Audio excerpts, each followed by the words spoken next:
Hello, beautiful people. It has been too damn long. A lot's been going on. You guys know I run another channel and I'm doing a full week of uploads over there. It takes a lot to prep for those videos, and so this channel has been 100% fully neglected, and I apologize. I'm so sorry. I was like, I haven't posted anything since Book and Breakfast. Like, damn girl. So today I wanted to pull up and just like literally just talk books, catch up, and talk about everything that I've been reading and plan to read. I didn't do a TBR this month simply because like my reading has kind of been up and down. Last month I only finished one book and a novella, so like I haven't really been sticking to a TBR. I've been kind of overwhelmed with the amount of ARCs I've received. A few of them I've requested, a lot of them I have not, and so I've just been 100% like overwhelmed and a little bogged down.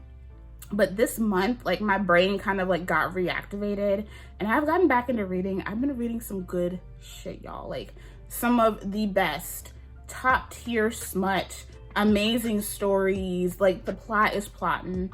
So I wanted to share them with you guys today. So if you're interested in catching up with me and all the things that I've been reading, plan to read for the rest of the month, go ahead, get yourself a cup of coffee, get cozy, and tap in. So this month, I realized that I kind of needed to tap back into some other genres because romance was starting to get on my nerves. I read a book from one of my faves last month that kind of disappointed me, and so I wanted to just tap into some other things. And even though like I'm still very much reading romance, like I love romance, I found some books that definitely got me out of my slump, and one of them was by Miss Elise Bryant. This is The Game is Afoot, and that's The Game is Afoot, and this is book 2 in the Mavis Miller series. Y'all, I love me some fucking Mavis Miller. I love Elise Bryant's writing. I love these characters. It is so good. So I did receive this as an ARC from NetGalley, but I did end up finishing the book on audio. The narration in this story truly is top tier. It's one narrator, and I feel like she like encompasses and embodies all of the characters so well, from Mavis to her dad to Corey to her boyfriend Jack to little Pearl and all of her curiosity to all of these incessant PTA and MLM moms as well. Like she has those voices down. Book 2 kind of jumps in directly from the events of book 1. If you haven't read It's Elementary from Elise Bryant, then y'all need to get into it. It's Elementary was like one of my favorite reads last year. So we're back with Mavis and the troop. We have Mavis kind of trying to acknowledge the fact that she has PTSD from the events that took place in book 1. We have her dad, who was working on this like true crime podcast. We also have Mavis really like getting comfortable and settled in her relationship with Jack, while also trying to juggle the fact that her ex-husband Corey has come back into town, and he is trying to take up a more active role in everyone's lives, not just Pearl, but hers as well. And then we also have Pearl, who was in like her little boss elementary school era. She's playing soccer. She is participating in theater, and Mavis just wants to immerse her in all of these amazing things without her having to have any cares in the world. On top of the fact that Mavis is still at that bum-ass job that ain't been treating her right. At the top of the book, we meet everyone again at a soccer game. We have their coach, who is beloved and adored by all of the kids. He has created this little league soccer team where they all have like these little teams that compete against one another. It's very YMCA coded. But things kind of heat up during one of the games when one of the guys who runs the landscaping just takes one of the giant lawnmowers and just blows through all the kids in their game. Not too long after that happens, the coach is just chilling, drinking a Capri Sun, starts choking, and dies on the field. And in comes Mavis and her mystery sleuthing. Because of course, Mavis can't just live her life. Her ex-husband has to be implicated in what we find out is now considered a murder. Y'all, this was so good. We have Mavis and her silly amateur sleuthing. We also have things getting really nitty gritty with these MLM moms. We have these women who are like running these competing MLMs that are just really, really weird, a little bit creepy, really and truly just doing too much. And Mavis has to try to figure out who did what to make sure that her family is protected and safe. Oh, and of course, did I mention that the cops don't take her seriously? This was another 5-star read for me. It was so good. Had me from beginning to end. The only thing that I didn't like about it is that it does kind of end on a bit of a cliffy. Even though everything within that one setting is resolved for the most part, we do end on a bit of a cliffhanger at the end. We have relationships that are kind of standing in the balance, and we also have a hint at something else going down. It's really, really good. If you guys love cozy mysteries, I highly recommend Elise Bryant. Like, this is one of my favorite cozy mystery series, and it has been a time. And then I told y'all that I was really getting back into Omegaverse. So I read Game Over. I read the Game Over novella last month, and that was really, really good. But I haven't started the full-length novel yet. I decided to go to one of my trusty friends, Miss Well-Read Nurse, Lo. She is like, those of us who are over on TikTok, when we want recommendations for Omegaverse, we go to Lo. And so I have had Pack Darling by Lola Rock sitting in my Kindle app forever since she recommended the book. And I was like, you know what? I need some my chews. Like, I need some yearning. I need some angst. I need some groveling. I need a little enemies to lovers. I was like, let me pull this out and see how it goes. Y'all, I pulled that book out and I did not put my phone down for about 36 hours. Yeah, it was so good. Y'all, I have read quite a bit of Omegaverse. This is my top. This is my favorite one by far at this moment. We have our Omega, Lila. Lila has been struggling since she was a child. Lila is a darling. Darlings in this Omegaverse world are Omegas that are basically left and orphaned by their family. They're basically sold off to the school. The school takes care of them, feeds them, houses them, sends them to Omega classes, but these darling Omegas are indebted to this facility after they leave. And usually what happens is that they end up in rotation. And essentially rotation is just as soon as these Omegas start to go into heat, they basically are set up with multiple packs to keep them handled during their heat.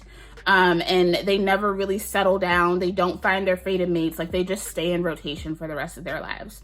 And this is absolutely what Lila does not want to happen to her.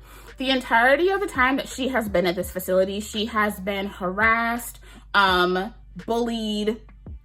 She has been physically harmed as well as mentally. We're introduced to Lila at the top of the book. She is being pressured into doing a dance recital. Now, the dance teacher is like the only person at this place who really has had her back. And she tells her, like, this is not an option. Like, you don't get to opt out of this. You have been requested by one of the most powerful packs in the country. You have to do this performance. Now, Lila has kind of figured out that if she lays low and doesn't show that she is exceptionally smart and exceptionally talented, that she can stay under the radar. Anytime that she ends up kind of taking over the spotlight, getting into the limelight, you have these young other Omega women that get really territorial, really angry, and all gang up on her and beat her up. She doesn't want to be targeted again. So she typically just hangs back and acts like she doesn't know what she's doing. She tries to get out of the performance, but she can't. She can't because Lola has been commissioned by the Wyvern Pack. The Wyvern Pack has a very militaristic reputation in these streets, okay? The Wyvern Pack was founded by a group of several men who never found their fated mate. And so they all went out and they had their sons, and they basically kind of created like this little coalition of kids. So they're all together, they all live with one another, and they all have their own pack as well as their own Omega. We have Atlas, who is the head alpha. He runs the pack. We have Hunter, who was kind of like the Atlas understudy. He has all of the strength to run the pack, but he usually kind of just throws out his little pieces of wisdom and stays out of it. We have Finn, who was like that super duper obsessive alpha. We also have Jet, who is very stoic. He is very much like the tech guy of the group. And he's not very nice. He's a little creepy. And then we have Orion, who is the Omega to the already standing pack of these younger wyvern men, right? Now, everything is difficult with poor Orion because the dads did not want Orion to be part of the pack. Atlas basically was like, I love him, so I'm gonna keep him, and he marked him. So nobody really got any type of say or decision in what happened with the wyvern pack.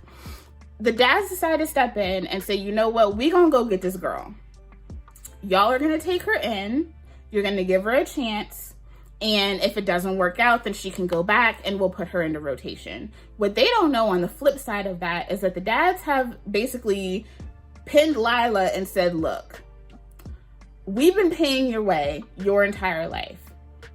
You're gonna do what we say, or we're gonna force you into rotation and you're not gonna like it, okay? So in her mind, she's just like, there really is no choice. The only opportunity I have for some type of freedom is to go live with these wyvern boys and hope that they kick me out, and then I can find some way to run away and have my own life on my own. Well, things don't really work out to that. Lila gets in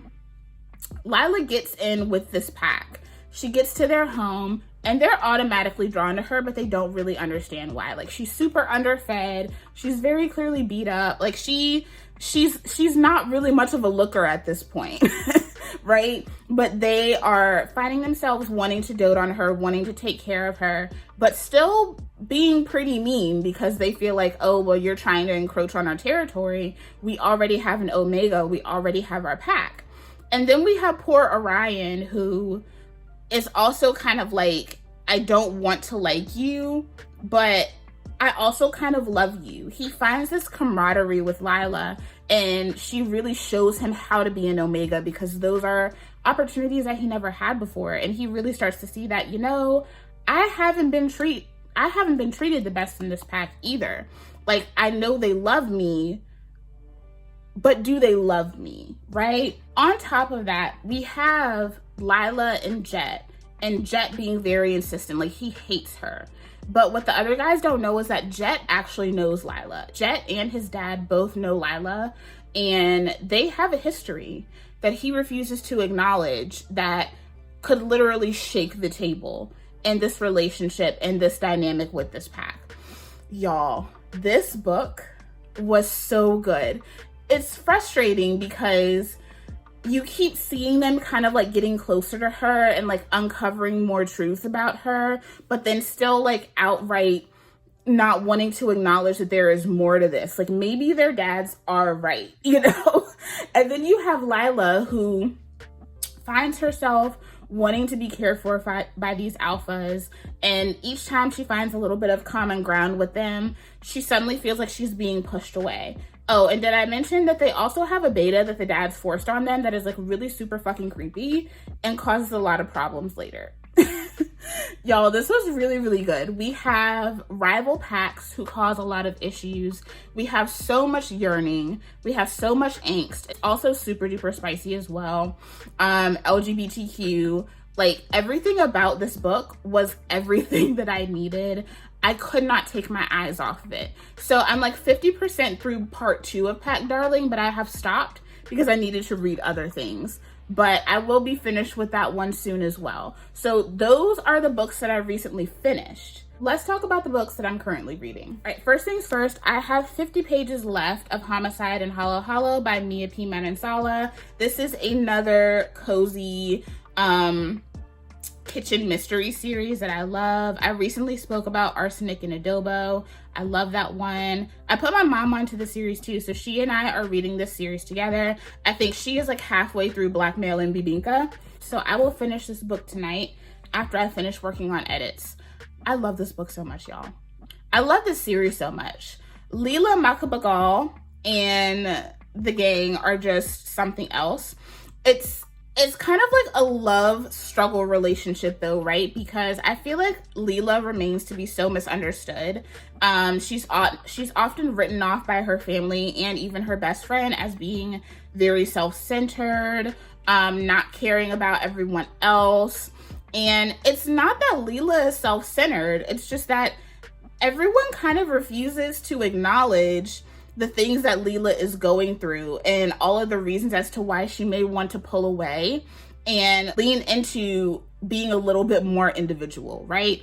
So after the events of book 1, we have Leela and Adina opening up their own bakery. Leela is the head baker. Adina does the drinks and all of that. And then we also have Elena, Adina's girlfriend, who is kind of like their kitchen witch, you know? They're opening up their cafe called Bruja Cafe, Brew, B-R-E-W, ha. Really cute. And Leela is just kind of getting it from all sides. She's having a really, really hard time being creative, coming up with different items to add to the menu, and she feels like she's letting down her friends. But she also has not acknowledged the fact that she has not gotten over all of the things that happened in book 1. She is definitely dealing with some PTSD. She's been having panic attacks, but she is having a really, really hard time facing the fact that she is struggling with all of the things that have happened to her. On top of all of her responsibilities at the cafe that she's opening, she obviously is still helping out her Tita Rosie, and she is now one of the judges in the Miss Shady Palms pageant. So Leela was a former winner, taking after her mom, who was also on the pageant scene when she was younger. Leela has been asked to be one of the new representatives and one of the new judges for the pageant, and she has a lot of new duties. But things get really, really crazy when one of the owners and front runners of the pageant is suddenly killed, and of course, who else finds the body but Leela? But the detective was already kind of on it. He had been getting some really creepy notes about telling them to shut down the pageant or else, and he had already reached out to Leela and the gang and the aunties to help him figure out where all of this was coming from and where this was heading. So we have Leela trying to manage another case where someone close to her has been murdered, trying to help get one of her family members out of the same situation that she was in book 1. And we also have her also trying to juggle different relationships. Have our love triangle here with our resident dentist and the resident lawyer here. We have her struggling with her relationship with Adina because Adina really does kind of just railroad all of Leela's feelings and doesn't really think about the bigger picture in a lot of aspects, as well as like a lot of the familial relationships kind of crumbling as well, and them coming to terms with some old harbored feelings that are coming back up during this investigation. This book is so good, y'all. It's a vibe, and on top of that, it's all food and culture on top of all of the crazy mysteries. And we have our little girl here, Longanisa, who just comes and makes everything super duper cozy. Love the book, love the series. Can't wait to get into book 3. I'm not going to start book 3 immediately, but I will be starting book 3 soon. And then a full departure from what I usually read. So I haven't read any type of horror in a long time. I used to read more horror, but I just haven't read it in a while. I was at the library recently and I came across this book and I was like, this sounds good. This is called Pay the Piper, by George A. Romero and Daniel Kraus. So Pay the Piper was a story that had gone unfinished by George A. Romero, and Daniel Kraus was given the rights by George Romero's estate to complete the work. Alligator Point, Louisiana, population 141. Young Renee Pontiac has heard stories of the Piper, a murderous swamp entity haunting the bayou her entire life. But now the legend feels horrifically real. Children are being taken and gruesomely slain. To resist, Pontiac and the town's desperate denizens will need to acknowledge the sins of their ancestors, the pirates Lafitte. If they don't, it's time to pay the piper. This has been so good, y'all. This is kind of a riff off of the old wives' tale of the Pied Piper. We have at the top of the book Pontiac's best friend Billy May having an encounter with some weird guy, getting him to come outside, even though he doesn't really want to. And when he gets out there, we see this individual changing into this really creepy monster, this really creepy like lake monster that sucks him under. And that is it for Billy May. So we have Billy May and then subsequently all of these other children that are going missing in Alligator Point. And it is kind of like a consistent thing that this only happens to people that are descendants of the pirates Lafitte. They still live in like old pirate shanties. They're very much cut off from the rest of society. And for a lot of these kids, the goal is to leave. But a lot of them still feel a lot of pride in their heritage. And they're having to come to terms with the fact that a lot of their heritage is nothing to be proud of. This has been really, really good. It's creepy. It's a little gory sometimes, a little gross. And it's dealing with a lot of different things. It's dealing with alcoholism, racism, so many different aspects of this book, and so many very pointed social critiques in here as well. I'm having a really good time with this. I am exactly 50% through, and I will be also working on this tonight while I also work on my buddy read of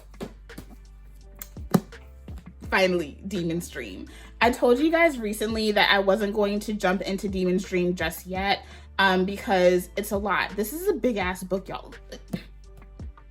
I could beat up an intruder with this book. I went ahead and got into Beauty of the Street Love by Elle Kayson first. So I've read book 1 of that, and then I went ahead and got into this buddy read with my friends. So me and my friend Zozo, we are buddy reading this together. But then some of our other friends jumped in too because they were listening to us and our reactions, and they were like, what the fuck is this book? I'm gonna just read it with you. So several of us are buddy reading this at this point. It is so good. So this follows Demon Montana in Dream. Brilliant and badass. I was my family's fixer. I was the queen of negotiating and smoothing ruffled feathers. I had never met a situation I couldn't talk us out of, until my brother crossed the wrong family and they would accept only one payment for that debt. Me. For 30 days, I was supposed to give myself to a man so brutal they called him Demon. I had to follow his rules, honor his demands, be available to him only. When I met him, he had nightmares in his cold green eyes and an enemy's blood spattered on his hard inked body. How could I survive a month with a monster without losing myself? Except those eyes seemed to thaw a little each time he looked at me, and his chiseled body fit perfectly against mine. There was so much more to the enigma called Demon, so many things that made him my Damien. Suddenly, the only thing I was worried about losing in those 30 days was my heart. Y'all, I am having such a good time. So we have our FMC Dream. Dream is the eldest castle daughter, and when we meet her at the top of the book, her brother has gotten the whole family into a situation by going off, getting eloped with the daughter of another rival family. Not only did they get eloped, but she is pregnant. They are stuck.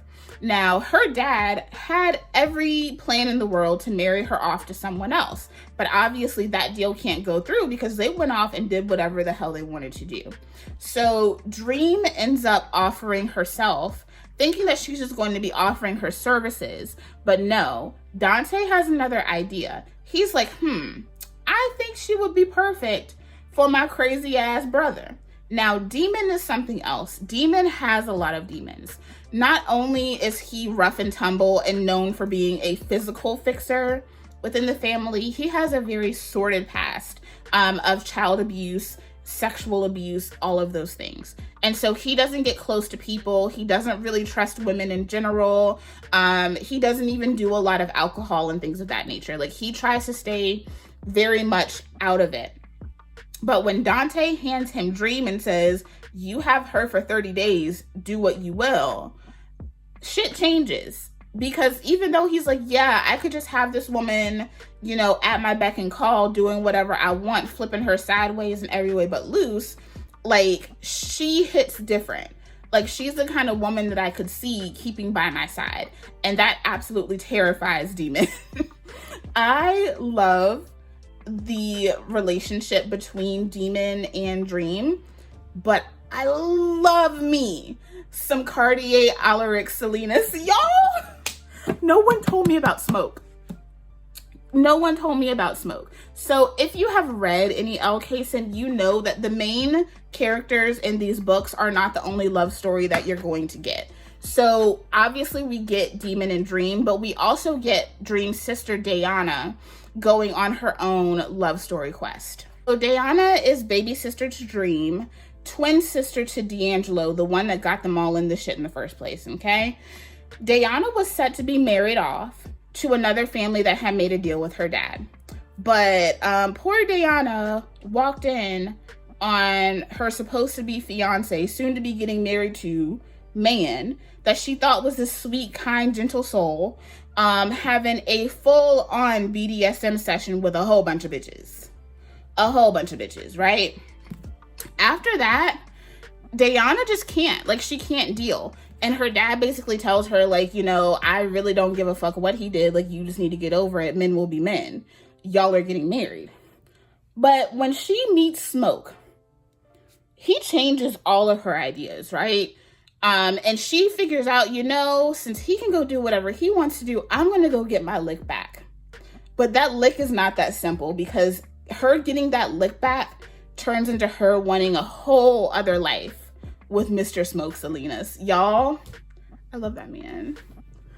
I love me some Demon too, but Smoke could get it. This is so good.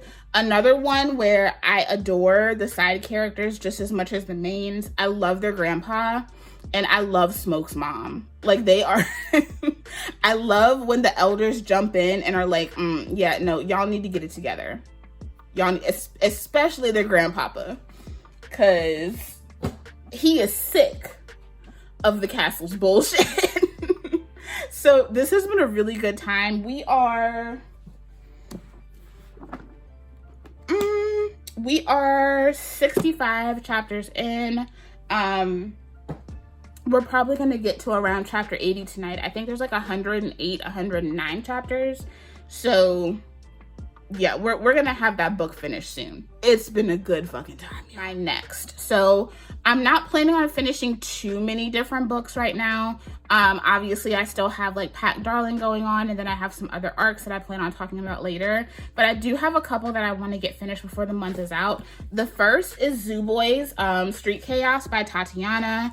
I actually am friends with Tatiana, so I've been meaning to read her book for a while. Tatiana is like OG booksterhood for me.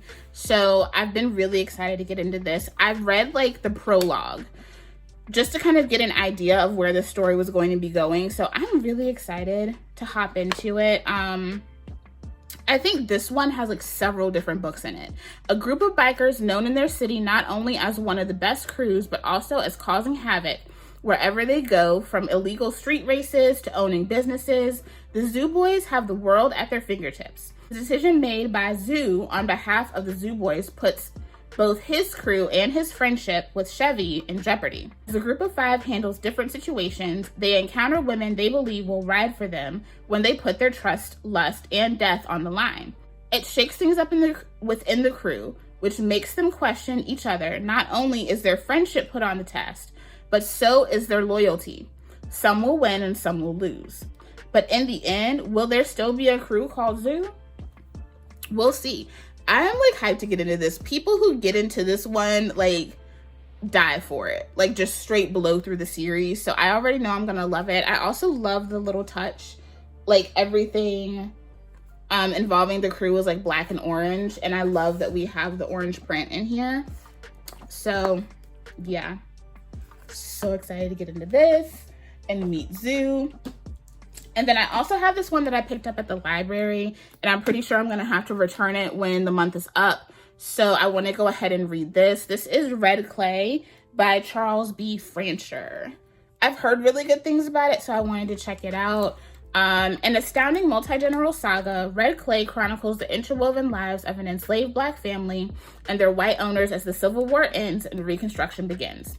Red Clay is a tale that deftly lays bare the ugliness of slavery, the uncertainty of the final months of the Civil War, and the optimism of Reconstruction and the pain and frustration of Jim Crow.